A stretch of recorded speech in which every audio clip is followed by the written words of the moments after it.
I flicked my antenna in agreement. Yes, sir. Their optimism is perplexing. Not perplexing, Commander Locks. Idiotic. The Grand Overseer's mouth tentacles twitched with what passed for a smile in our species, which is why we are sending them to the abyss. The most amusing thing about humans, Grand Overseer Tazvak remarked, his four eyes blinking in sequence as he studied the holographic display, is how they always think they can win. Oh, how the other species laughed at us. The war against humanity had dragged on for 13 cycles. 13. What was supposed to be a quick conquest of a backwater planet had turned into the most embarrassing military campaign in the history of the galactic harmony. Those hairless primates with their fragile bodies and primitive technology had somehow managed to fight us to a standstill. Commander Locks, are the preparations complete? Grand Overseer Tazvak asked, interrupting my thoughts. Yes, sir. The humans have accepted our terms for peace talks. Their delegation will arrive at the coordinates tomorrow. And they suspect nothing? Puffed my chest sacs with pride. Nothing, sir. They believe we are meeting at a neutral location in unclaimed space, calibrated to the exact specifications. Once activated, it will create a one-way passage directly to the abyss. The humans will never return. The abyss was a region of space so distant and so hostile that no species had ever successfully explored it and returned. Strange gravitational anomalies, reality-warping radiation, and rumors of monstrous beings that defied our understanding of biology made it the perfect prison, or grave. Perfect. All four of Tadzavak's eyes curved upward. In the portal.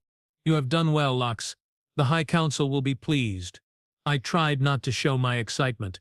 A commendation from the High Council could mean a promotion, perhaps even my own command. After 13 cycles stuck as Tadzavak's second, I deserved it. Dismissed, Commander. Get some rest. Tomorrow we rid ourselves of humanity forever. They sent only one ship. I asked, surprised. I saluted, pressing my right upper limb against my breathing slits, and exited the chamber. The next day arrived quickly. A massive battleship, the Eternal Dominance, hovered at the designated coordinates. The human vessel was already there, a small, unimpressive craft that looked like it might fall apart if someone sneezed too hard. Communications Officer Miklan shrugged her shoulder stalks. Apparently, and it's not even their best one, just a diplomatic cruiser with minimal weapons. Scans show 7 life forms. Their transmission says they are sending 5 diplomats and 2 security personnel. How many humans aboard? I laughed. 2 security personnel against a Harmony battleship with 10,000 troops? Like the Grand Overseer says, idiotic. The main view screen flickered to life, showing Grand Overseer Tazvak in his ceremonial armor. The golden carapace gleamed under the lights, his rank insignia pulsing with bioluminescence. Attention, crew of the Eternal Dominance. Today marks the end of this ridiculous war. The humans will arrive in Docking Bay 12 shortly. Commander Locks will escort them to the treaty chamber where I will meet them. That chamber, as you all know, contains our little surprise. Remember your roles. Act respectful. Act defeated. Even. Let them think they have won something. The sweeter their victory seems, the more satisfying it will be to watch them vanish into the void. Chuckles rippled through the bridge crew. The screen went dark. The airlock cycled open with a hiss, and the humans stepped out. I gathered my honor guard 6 of our finest warriors, each standing nearly 3 meters tall with exoskeletons that could withstand direct energy weapon hits. We marched to Docking Bay 12 and waited as the human ship completed its docking procedure. Behind them came the security personnel, a male and female in simple black uniforms, looking thoroughly bored. I had expected their top diplomats stern, serious creatures in formal attire. Instead, what emerged was puzzling. The first human wore clothing so colorful it hurt my eyes to look directly at it. Behind her came a tall male with a perpetual grin who kept spinning something between his fingers.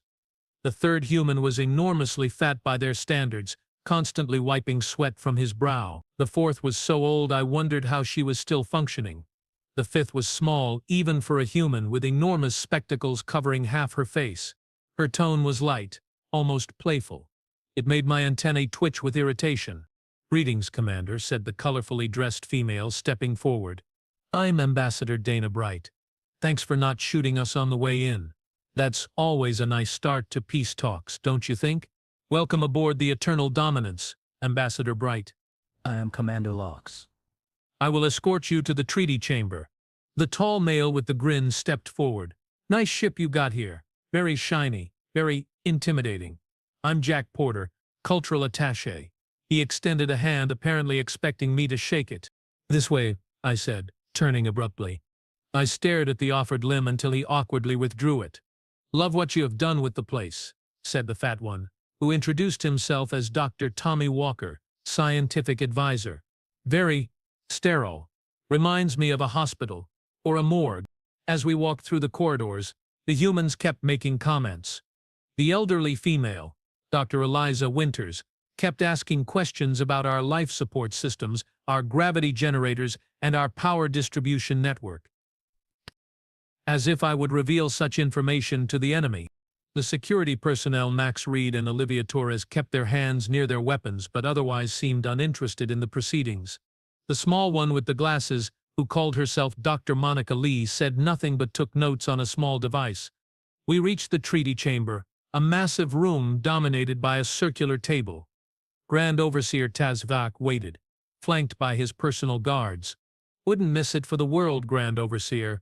The human female smiled broadly, or should I say, wouldn't miss it for the galaxy. Ambassador Bright, he greeted, his voice artificially deepened for effect. How good of you to come. She laughed at her own joke. No one else did. Before we begin, Ambassador Bright said, I brought gifts. It's a human custom. Please, be seated. Tazvak gestured to the chairs. The circular table had been positioned directly above the hidden portal generator. Once the humans were seated and the talks underway, we would activate it. The floor would open up, the portal would form, and the humans would fall through into the abyss, millions of light-years away in the most inhospitable region of space. She nodded to the security officers, who brought forward a case and opened it. Inside were bottles of liquid. This is whiskey, she explained. From Earth, some of our finest. Grand Overseer Tazvak's eye ridges rose slightly. How thoughtful. But we cannot consume human food or drink. Our biochemistries are incompatible. Now then, Ambassador Bright said after taking a sip. Let's talk peace. Oh, we know, said Jack Porter, still grinning. We brought it for ourselves. Diplomatic negotiations are thirsty work. They proceeded to pour themselves drinks, completely ignoring protocol. I exchanged glances with Tazvak, who seemed as bewildered as I was. Were these really humanity's top negotiators? Grand Overseer Tazvak played along, pretending to consider their proposals, occasionally making counter-offers. All the while, the portal generator beneath the floor charged silently. For the next hour, the humans presented their terms. They were ridiculous. Of course, they wanted us to withdraw from 3-star systems we had conquered. They wanted reparations for damage to their colonies. They even had the audacity to demand access to some of our technology. I need to confer with my team, Tazvak finally announced, rising from his seat. He gestured for me to follow him to a corner of the room. Is it ready? He whispered. Good. These humans are even more foolish than I thought. Look at them, drinking and laughing, thinking they have won some great victory. He shook his head. Let them celebrate for a few more minutes. Then we end this. I checked my wrist device. Yes, sir. Portal charge at 97%, we can activate it at any time. We returned to the table. The humans had poured more drinks and were chatting among themselves. Fantastic. Dana Bright clapped her hands together. I knew you'd see reason. Ambassador Tazvak said smoothly. I believe we can reach an agreement today. Indeed. In fact, I'd like to propose a toast. He raised an empty glass. To peace. And now, Tazvak's voice turned cold. Farewell. The humans raised their glasses. To peace, they echoed. He pressed a button on his wrist device. The floor beneath the humans' chairs shimmered and then seemed to dissolve. A swirling vortex of dark energy appeared, like a whirlpool of pure blackness. The humans had just enough time to look surprised before they except they didn't fall. They floated. I blinked all 3 of my eyes, unable to believe what I was seeing. The humans were suspended above the portal, their bodies outlined in a faint blue glow. What is happening? Tazvak demanded. Why aren't they falling? Guards, Tazvak shouted. Seize them. Ambassador Bright smiled, but it wasn't the friendly smile from before. This was something else. Something predatory. Anti-gravity boots, she said, wiggling her feet. Standard issue for human diplomats these days, especially when meeting with species known for their treachery. Not at our guards, but at the ceiling. The shots hit environmental control nodes, and suddenly the room was plunged into darkness. Emergency lighting kicked in a moment later, bathing everything in an eerie red glow. Our warriors rushed forward, but the humans moved with surprising speed. The security officers, Reed and Torres, drew their weapons, small, unimpressive-looking devices, and fired. In that brief moment of darkness, the humans had moved. They were no longer suspended above the portal. They were standing at the edges of the room, backs against the wall. "How dare you?" Tazvac sputtered. "We offered you peace." "You know," Ambassador Bright said conversationally, "we figured you might try something like this. The galactic harmony isn't exactly known for its honest diplomacy." "Impossible," I exclaimed. "Our technology is far superior to yours. You couldn't have detected it." The small human with the large spectacles smiled and waved. "No, you offered us a trap, and not a very clever one." She tapped her glasses. "These aren't for vision correction, by the way. They are scanners. Dr. Lee here detected your little portal device the moment we walked in." "Oh, but we did," said Dr. Walker, the fat one, who suddenly didn't seem so out of shape as he moved with surprising agility. "And we have been recording everything since we arrived. Your admission of trying to send us to, what did you call it? The abyss. That's going to make for interesting viewing at the next Galactic Council meeting." Grand Overseer Tazvac's skin paled to a sickly yellow. "The Council would never take the word of humans over ours." "Maybe not," said Jack Porter, still spinning that object between his fingers. I now realized it was some kind of small device. "But they might listen to this." "You have been spying on us," Tazvac roared. He pressed a button, and a holographic projection appeared in the center of the room. It showed Tazvac and me in his private chamber discussing our plan to trick the humans. "Of course we have," Dr. Winters, the elderly human, said. "We have been at war for 13 years. Did you think we'd just trust you?" The portal below the table was still open, a swirling vortex of darkness that seemed to pull at the light itself. "You know," Ambassador Bright said, looking at it thoughtfully, "we have always wondered what's in the abyss. Our scientists have theories, but we have never been able to explore it properly." "Nothing survives the abyss," I said. "That's why we chose it as your destination." She exchanged glances with her colleagues. "Well, since you went to all this trouble to create a portal, it would be a shame to waste it." Before anyone could react, she pulled something from her pocket and threw it into the portal. It looked like a small metal sphere. "What was that?" Tazvac demanded. "Impossible," I whispered.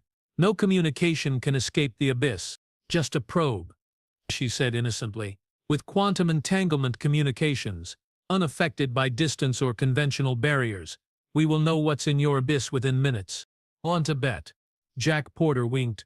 A tense silence fell over the room. Our guards had surrounded the humans, weapons trained on them, but no one moved. Tazvac was clearly calculating his options. "Oh, we don't need saving," Ambassador Bright replied. "In fact, I think our ride is here. You realize," he finally said, "that you are still aboard our battleship, surrounded by 10,000 troops. Your clever tricks won't save you."